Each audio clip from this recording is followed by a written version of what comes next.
আসসালামু আলাইকুম সুপ্রিয় ছাত্রছাত্রীবৃন্দ, আমরা লাস্ট দুইটা ক্লাসে ত্রিকোণমিতি পড়ছিলাম। আজকের ক্লাসে আমি তোমাদের দ্বিপদী বিস্তৃতি করাবো। দ্বিপদী বিস্তৃতি তোমরা দেলোয়ার হোসেন রিধা স্যারের ক্লাসেও পড়েছো। লাস্ট ক্লাসে স্যার একটু পড়িয়েছেন, আমি তারপরে থেকে শুরু করব। আচ্ছা, মনে করার জন্য বিস্তৃতিটা আমি আরেকবার রিপিট করছি।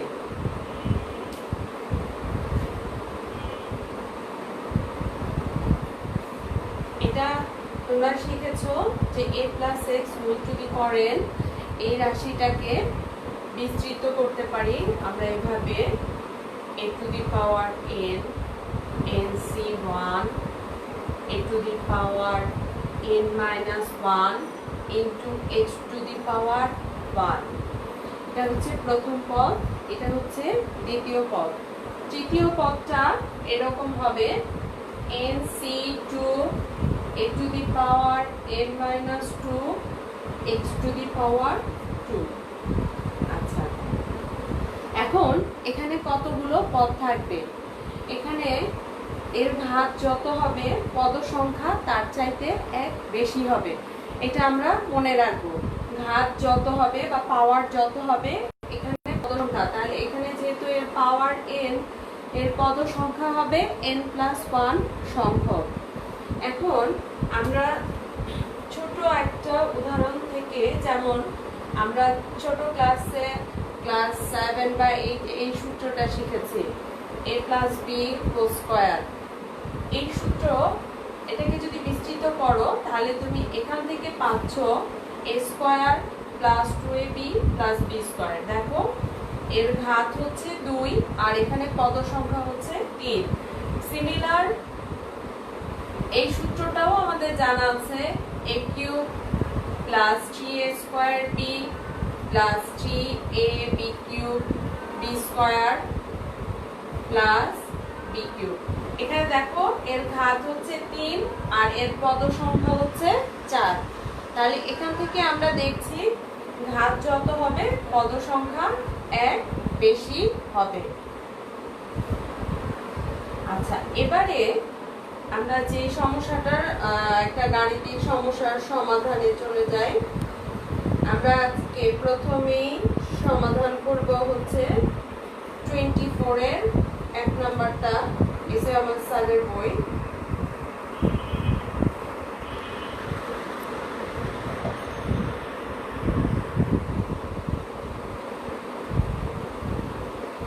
এখানে বলেছে দেখো 1 plus x whole to the power 44 এত এর বিস্তৃতিতে 21তম ও 22তম পদ দুটি পরস্পর সমান হলে 21তম ও 22তম পদ দুটি পরস্পর সমান হলে x এর মান নির্ণয় করো। আচ্ছা, এখন দেখো এখানে 21তম, অর্থাৎ আমাদেরকে এখন এখান থেকে 21তম পদটা নির্ণয় করতে হবে আর নির্ণয় করতে হবে 22তম পদ। এবং এই পদগুলো নির্ণয় করার জন্য আমরা যে সূত্র জানি যে r প্লাস 1তম পদ নির্ণয়ের সূত্র, ওই r প্লাস 1তম পদ নির্ণয়ের সূত্রের সাহায্যে আমরা এখান থেকে 21তম এবং 22তম পদ নির্ণয় করতে পারবো। অর্থাৎ আমরা লক্ষ্য করি 21তম পদ, এটাকে আমরা কিভাবে লিখব? 21তম পদ বা 20 প্লাস 1তম পদ। 21তম পদ বা 20 প্লাস 1তম পদ।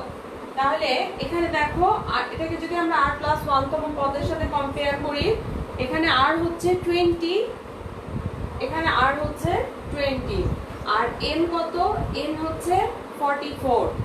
তাহলে আমরা এখান থেকে পাচ্ছি 44 C20, that is NCR। r plus 1তম পদ নির্ণয়ের সূত্রটা আরেকবার আমি লিখছি এখানে দেখো, r প্লাস 1তম পদ এই বিস্তৃতিটার a plus x whole to the power n, এত এর বিস্তৃতির r প্লাস 1তম পদ হচ্ছে NCR a to the power n minus r into x to the power r। এটা তোমরা গত ক্লাসে শিখেছো, NCR a to the power n minus r into x to the power r। এই সূত্রের সাহায্যে বা নিয়মের সাহায্যে আমরা লিখতে পারি এখান থেকে 44C20, এখানে a হচ্ছে 1 to the power 44 minus 20 into x to the power 20। আচ্ছা, এবারে দেখো 1 এর পাওয়ার যাই হোক না কেন এটা ইকুয়াল টু 1ই হবে। তাহলে এখান থেকে আমরা পাচ্ছি নেক্সট লাইনে 44C20 into x to the power 20, ঠিক আছে। আচ্ছা, এবারে 22তম পদ একইভাবে নির্ণয় করব। নির্ণয় করার পরে বুঝতেই পারছো তখন আমরা এই দুইটা পদকে যখন সমান লিখব, সমান লিখলে সেখান থেকেই x এর মানটা পাওয়া যাবে। আচ্ছা, এবার দেখো 22তম পদ বা 21 প্লাস 1তম পদ ইকুয়াল টু, এখন আমার জন্য r হচ্ছে 21, n হচ্ছে 44। তাহলে আবার আগের নিয়ম অনুযায়ী আমরা লিখে নিই 44C21 into 1 to the power 44 minus 21 into x to the power 21। এখানেও তাই 1 এর পাওয়ার যাই হোক না কেন দিস ইজ ইকুয়াল টু 1, আর এখান থেকে পাচ্ছ তুমি x টু দি পাওয়ার 21। এবারে আমরা এই দুইটা পদ যেহেতু সমান শর্তে বা প্রশ্নেই বলা আছে, আমরা এই দুইটাকে ইকুয়াল লিখব। ইকুয়াল লিখে এখান থেকে x এর মানটা নির্ণয় করার চেষ্টা করব। আচ্ছা, আশা করি এই অংশটা লিখেছো খাতায়।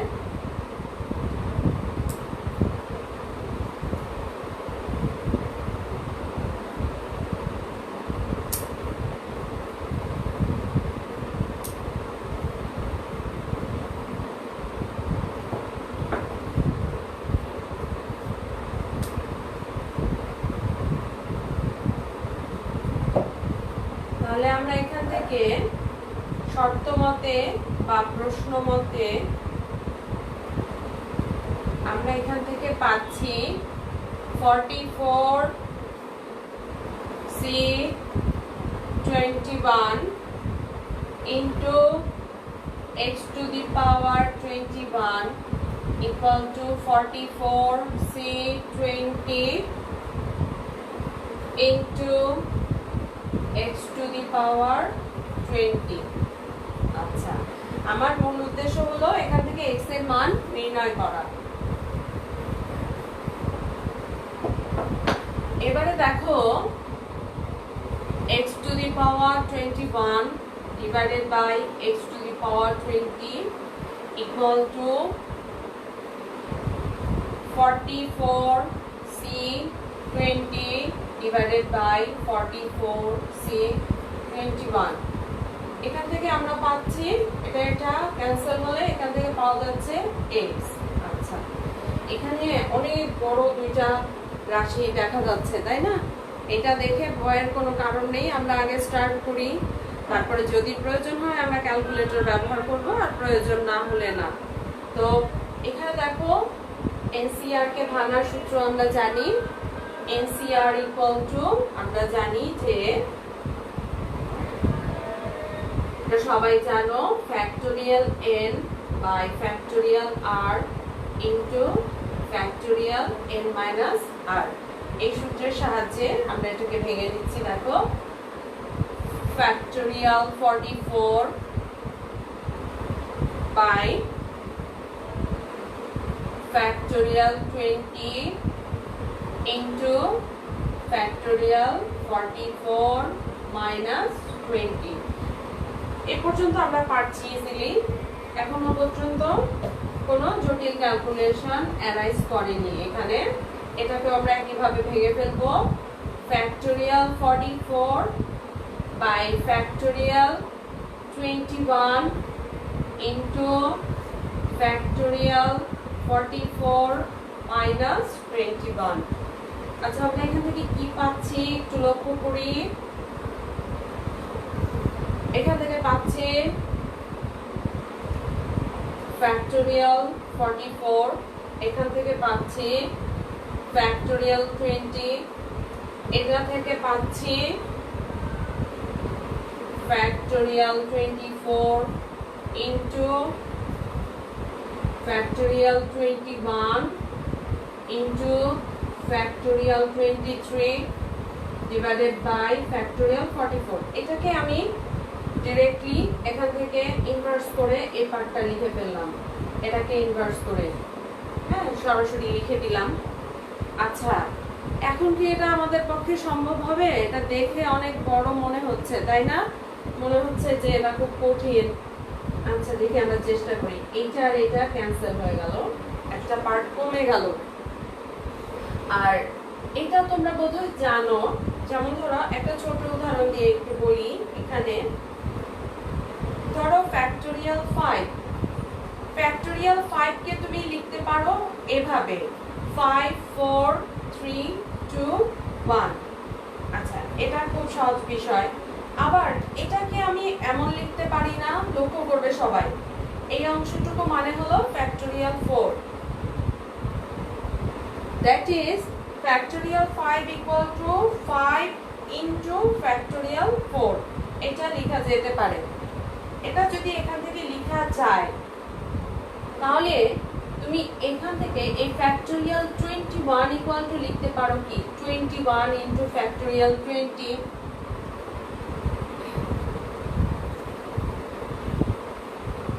আচ্ছা, এবারে আমরা এখান থেকে উপরে লিখছি আবার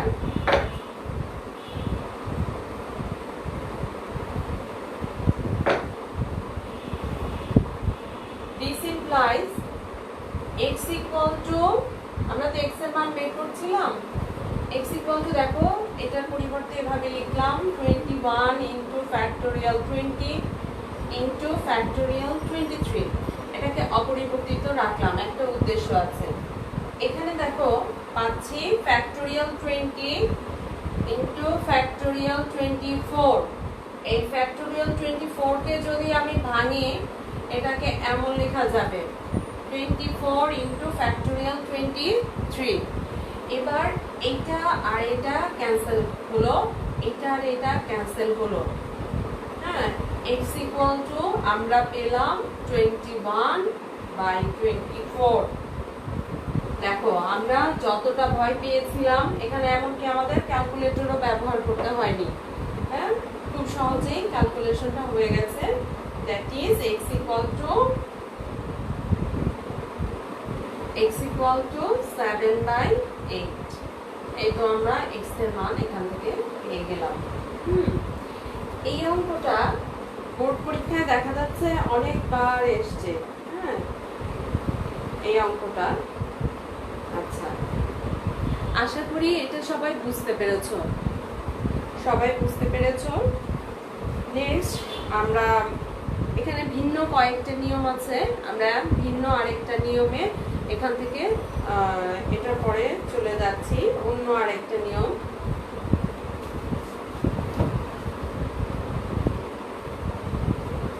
এই চ্যাপ্টারে মেইনলি তোমাকে 2-3টা বিষয় শিখতে হবে, মেইনলি 2-3টা জিনিসের প্রতি তোমাকে গুরুত্ব দিতে হবে। প্রথমত হচ্ছে বিস্তৃতিটা, দ্বিপদী বিস্তৃতিটা আমাকে জানতে হবে ভালো করে। প্রথমে বোর্ডে আমি যেটা লিখেছিলাম a+x⁴n এর বিস্তৃতিটা, এটা আমাকে ভালো করে জানতে হবে, এটা হলো প্রথম কাজ। তারপরে আমাকে জানতে হবে যে কোনো একটা বিস্তৃতির r+1তম পদ কি করে নির্ণয় করা যায়, এই দুইটা। আর আরেকটা বিষয় হলো যে কোনো বিস্তৃতির মধ্যপদ কি করে নির্ণয় করা যায়। এই কয়েকটা বিষয় যদি আমার জ্ঞানের মধ্যে থাকে তাহলে আমরা এই অধ্যায়ের যে কোনো অঙ্কের সমাধান সহজে করতে পারবো। এই 3টা বিষয় জানতে হবে। আচ্ছা, নেক্সট আমরা চেষ্টা করি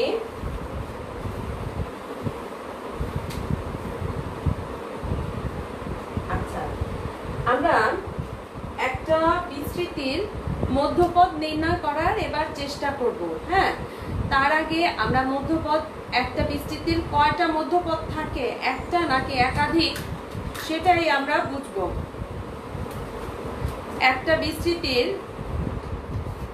একটা মধ্যপদ থাকবে নাকি একাধিক মধ্যপদ থাকবে, সেটা আমরা বোঝার চেষ্টা করব এখান থেকে। আচ্ছা, এখন দেখো নাম্বার 17 এর 3, এটা আমরা করার চেষ্টা করব। তার আগে আমরা কিছু উদাহরণ দেখে নিব।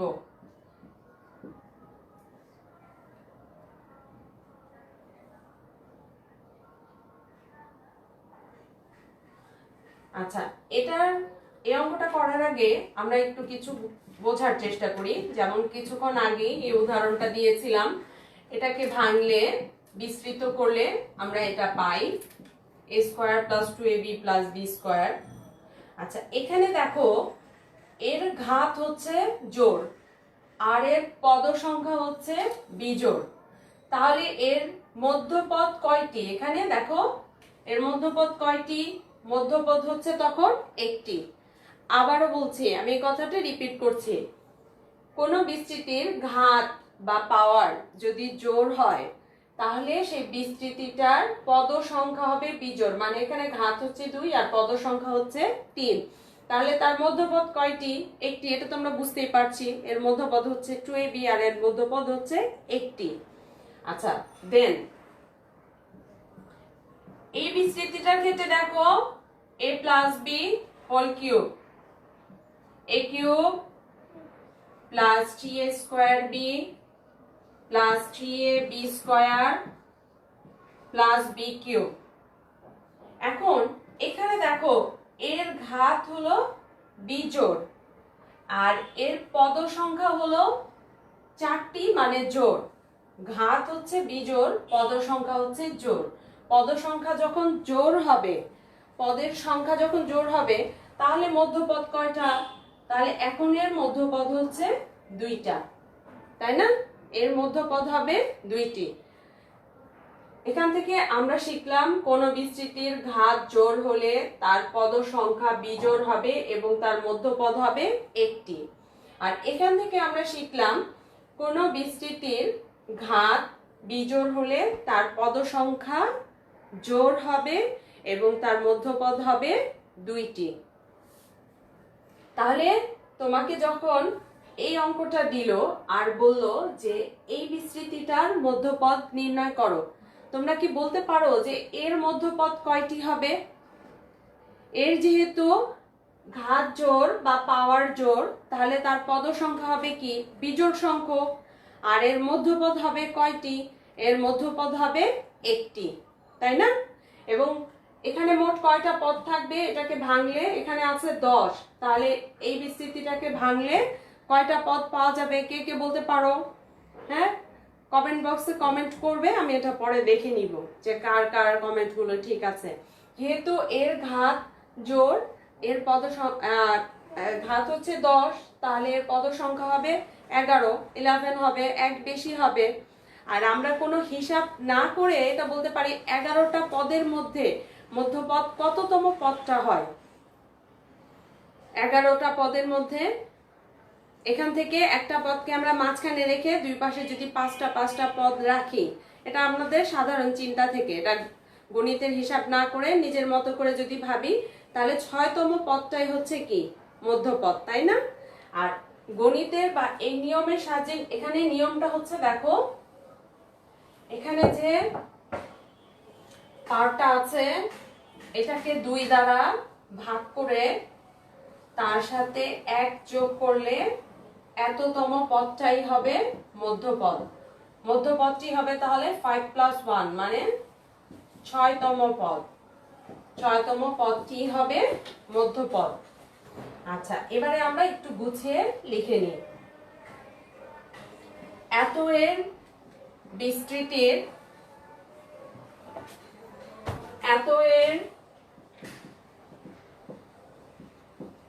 বিস্তৃতির ঘাত জোড়, এই কথাটা আমরা অনেকবার বলেছি, একই কথা।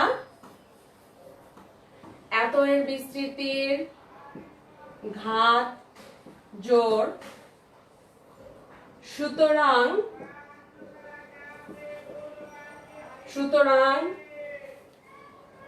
এর পদ সংখ্যা হবে বিজোড় এবং মধ্যপদ এবং এর মধ্যপদ হবে একটি। এই কথাটা লিখে স্টার্ট করতে হবে। আচ্ছা, এবং কততম পদটা মধ্যপদ হবে? 10/2 + 1 তম পদ বা 6তম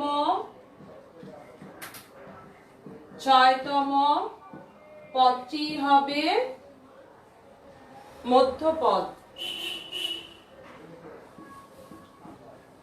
6তম পদটি হবে মধ্যপদ।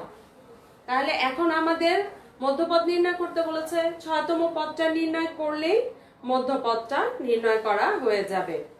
তো আমরা সেটা ট্রাই করি। আমরা যে কোনো পদ নির্ণয় করতে পারি r+1তম পদ নির্ণয়ের সূত্রের সাহায্যে।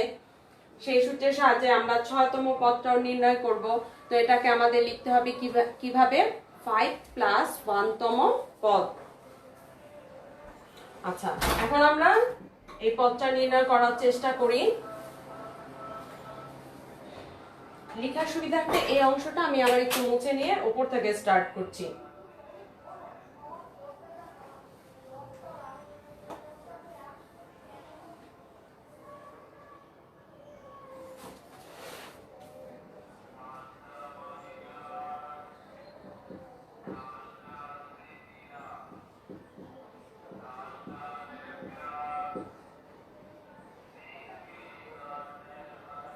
আচ্ছা, এবার দেখো, এত এর বিস্তৃতির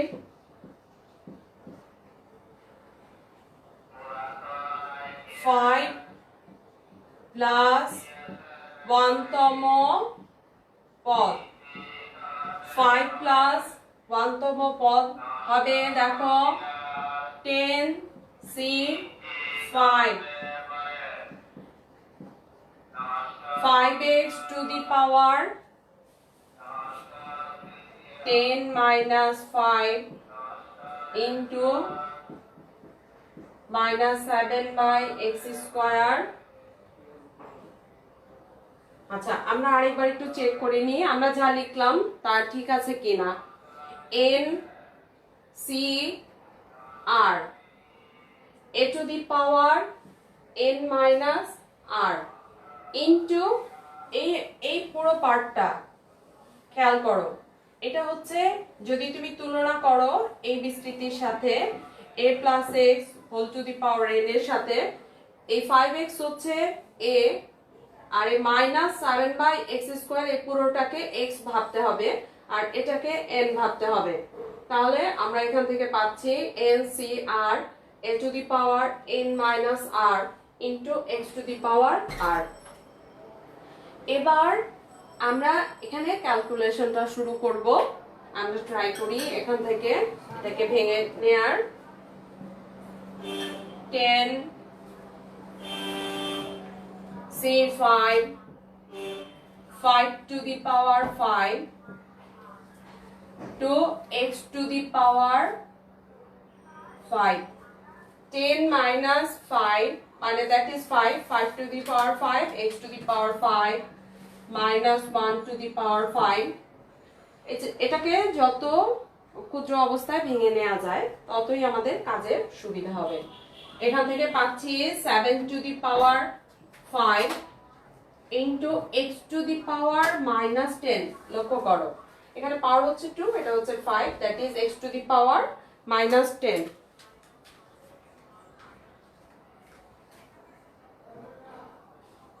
আচ্ছা, এখন এখান থেকে পাচ্ছি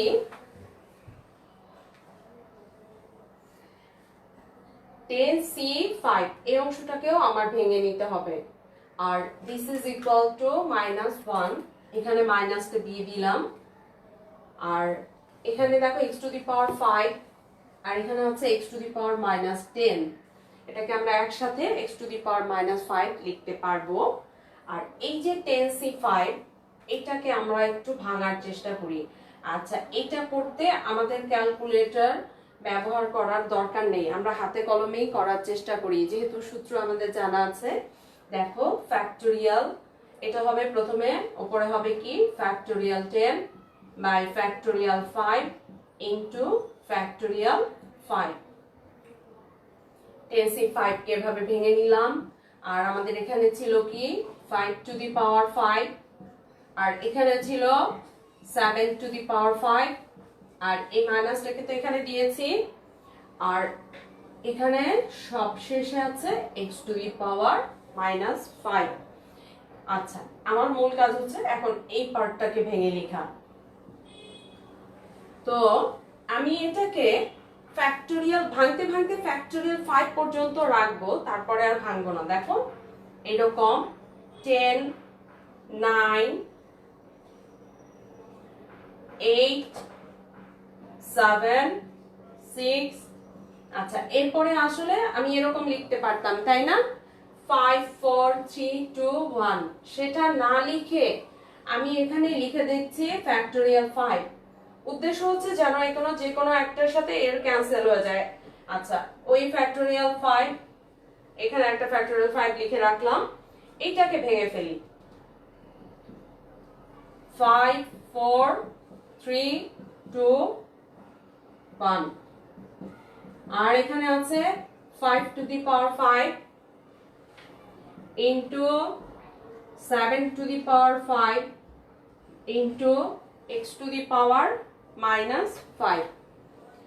আচ্ছা, এবারে দেখো তো এইটা আর এটা ক্যান্সেল হয়ে গেল। আর কি করা যায়, 5 into 2 5 দুগুণে 10, এটাও কাটাকাটি হয়ে গেল। আর কি করা যায়, 4 এখানে হচ্ছে 2। আর কি করা যায় দেখো,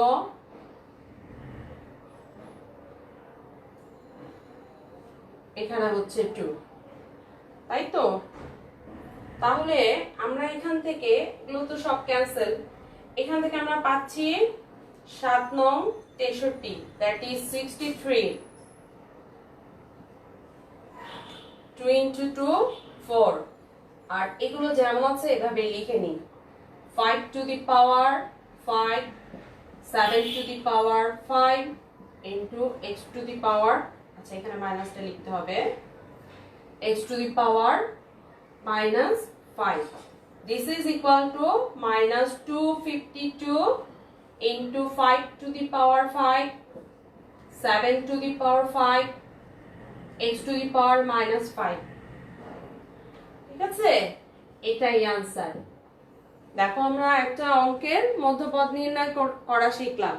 তো আমরা ম্যাক্সিমাম অঙ্কগুলোতে দেখছি আমাদের কাজই হচ্ছে কি r+1 তম পদের সাহায্যে অন্য কোনো একটা পদকে নির্ণয় করা, তাই না? আশা করি সবাই বুঝতে পেরেছো। এই অংশটা সুন্দর করে লিখে নাও। আর আমরা যথাসম্ভব ক্যালকুলেটর কম ব্যবহার করার চেষ্টা করব। হাতে কলমে কাজ করার প্র্যাকটিস করলে যখন ভর্তি পরীক্ষা আসবে এটা আমাদেরকে অনেক হেল্প করবে। ক্যালকুলেটর ব্যবহার করলে আমরা ক্যালকুলেটরের উপরে অভ্যস্ত হয়ে যাব, তখন নিজে হাতে কলমে করতে দ্বিগুণ সময় লেগে যাবে। হ্যাঁ, আচ্ছা, একটু ট্রাই করো। তোমাদের হোমওয়ার্ক দিব আমি 17-4। হোমওয়ার্কটা লিখে নিবে সবাই। 17-4 নম্বর অঙ্কটা, এটাও মধ্যপদ নির্ণয়। হ্যাঁ, আশা করি সবাই পারবে। এটা সিমিলারই আরেকটা অঙ্ক, আমি একটা করে আরেকটা অঙ্ক দিচ্ছি। এটা এই অঙ্কটা লিখে নাও সুন্দর করে।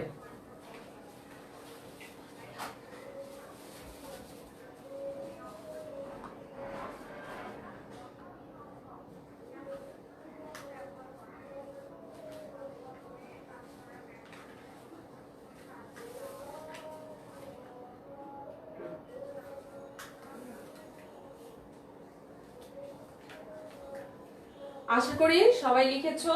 আর 17-4 নাম্বারটা কিন্তু হোমওয়ার্ক থাকলো।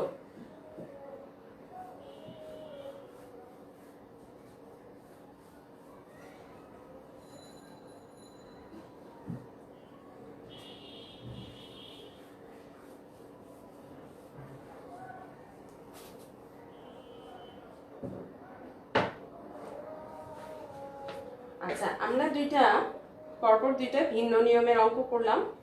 এখন আরেকটা অঙ্ক করব, সেখানে আমাদের বিস্তৃতিটা ব্যবহার করতে হবে। আমরা এটাকে বিস্তৃত করে ভেঙে লিখে করতে হবে। এটা হচ্ছে 16-1, 16-র 1 নাম্বার অঙ্কটা আমরা এখন করব।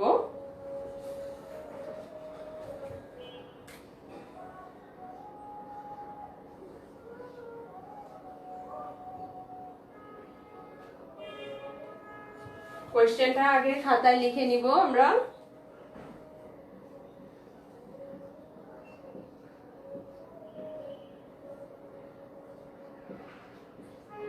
এত এর বিস্তৃতিতে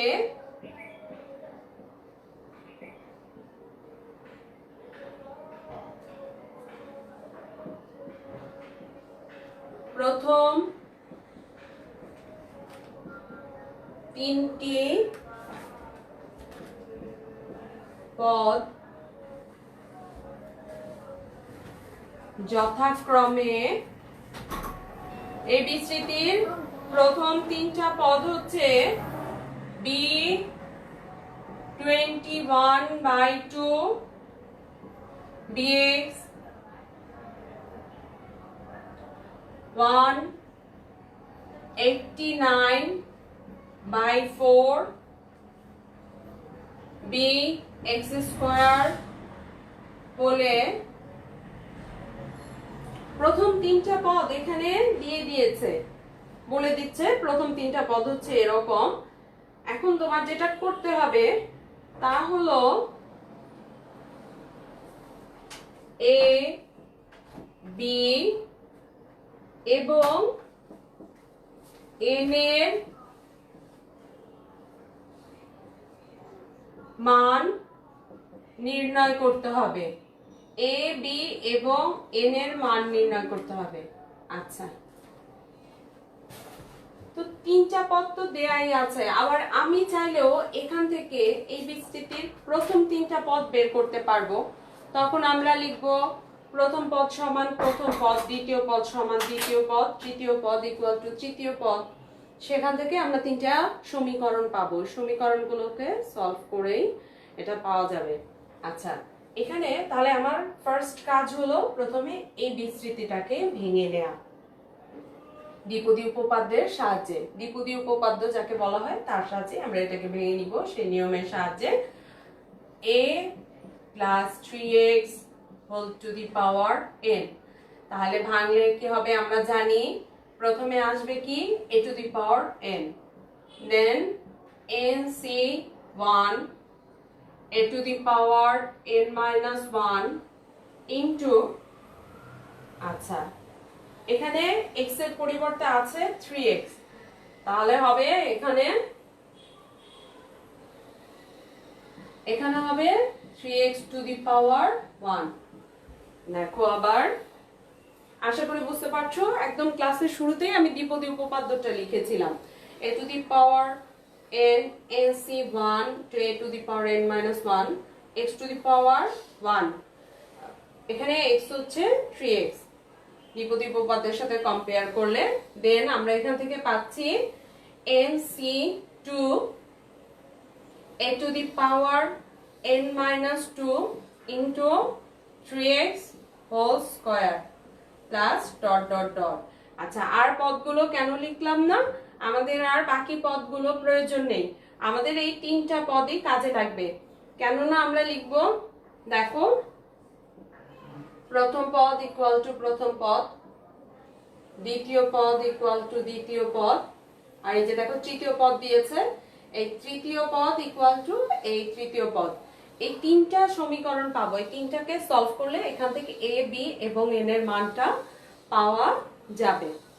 আচ্ছা, তাহলে আমরা স্টার্ট করি সমাধান করা। শর্ত মতে a to the power n equal to b। আচ্ছা, এটাকে আমরা এভাবে রেখে দিব, এখানে এটা পরে আমাদের কাজে লাগবে। এক নাম্বার ইকুয়েশনটা আমরা পেয়ে গেলাম। নেক্সট এটা আবার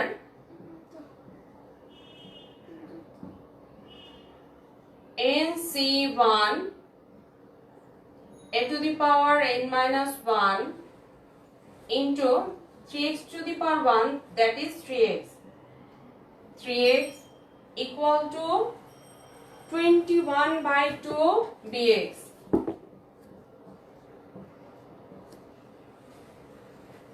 আচ্ছা, এবার এটাকে যতটুকু সম্ভব সিম্পল ফর্মে আনা যায়। আমরা যদি এভাবে ভাবি, x আর x ক্যান্সেল হয়ে গেল, বা দুই পক্ষকে আমরা x দ্বারা ভাগ করে দিলাম। দুই পক্ষকে যদি আমরা 3 দ্বারা ভাগ করি, 3 দ্বারা ভাগ করে দিই, তাহলে আমরা এখান থেকে পাবো কি 7। তো নেক্সটে আমরা পাচ্ছি, এটাকে ভেঙে নিই nc1 কে। nc1 মানে হচ্ছে factorial n by factorial 1 into factorial n minus 1। Then এটাকে ভাঙলে পাচ্ছি a to the power n divided by a। আর দুই পক্ষকে 3 দ্বারা ভাগ করে যদি দিই, 3 দ্বারা ভাগ করে দিলে এখানে থাকছে কি 7/2 b। আচ্ছা, এখন আমরা factorial n factorial 1 equal to 1 আর ফ্যাক্টোরিয়াল n ইকুয়াল টু এরকম লেখা যায়, দেখো, n into factorial n minus 1 divided by factorial n minus 1 আর a to the power n equal to b by a to the power n equal to b। দেখো, আমরা এখানে এই জিনিসটা এখানে কাজে লাগাবো, a to the power n এর পরিবর্তে এখানে b লিখে দিলাম। this is equal to 7/2 b। এবার এটা আর এটা ক্যান্সেল হয়ে গেল, আর দুই পক্ষকে যদি b দ্বারা ভাগ করো তাহলে এটা আর এটাও ক্যান্সেল হয়ে গেল।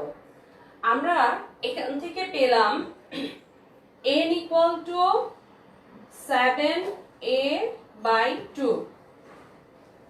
এখানে আরেকটা শর্ত পেলাম, এটাকে তুমি ইকুয়েশন 2 বলো। আচ্ছা, এই লাইনটা আমি উপরে লিখছি, দেখো এখানে দেখা যাচ্ছে, এই লাইনটা আমি পরে লিখছি, এই লাইনের পরের লাইনটা এখানে লিখছি।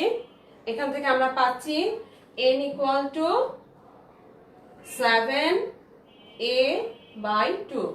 this is equation 2, 2 number equation আমরা এখান থেকে পেয়ে গেলাম।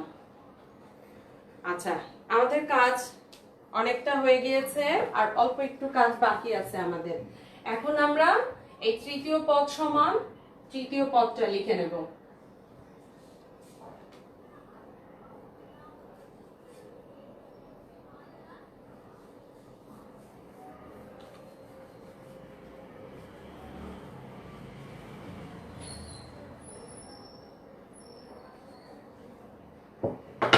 আচ্ছা, এবার দেখো আবার শর্ত মতে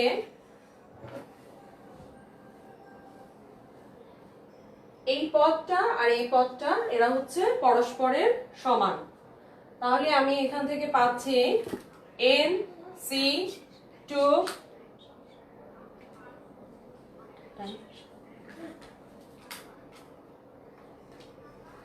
আচ্ছা আচ্ছা ডিয়ার স্টুডেন্টস, আজকে যেহেতু আমাদের সময় শেষ হয়ে গিয়েছে, তো আগামী ক্লাসে আমি আবার এখান থেকে অল্প একটু কাজ আছে, এখান থেকে আমি আগামী ক্লাসে শুরু করব। আগামী মঙ্গলবারে আমার পরবর্তী ক্লাস হবে। আশা করি সেই ক্লাসে সবাই উপস্থিত থাকবে বই খাতা কলম নিয়ে। সেই পর্যন্ত সুস্থ থাকো, ভালো থাকো। Thank you.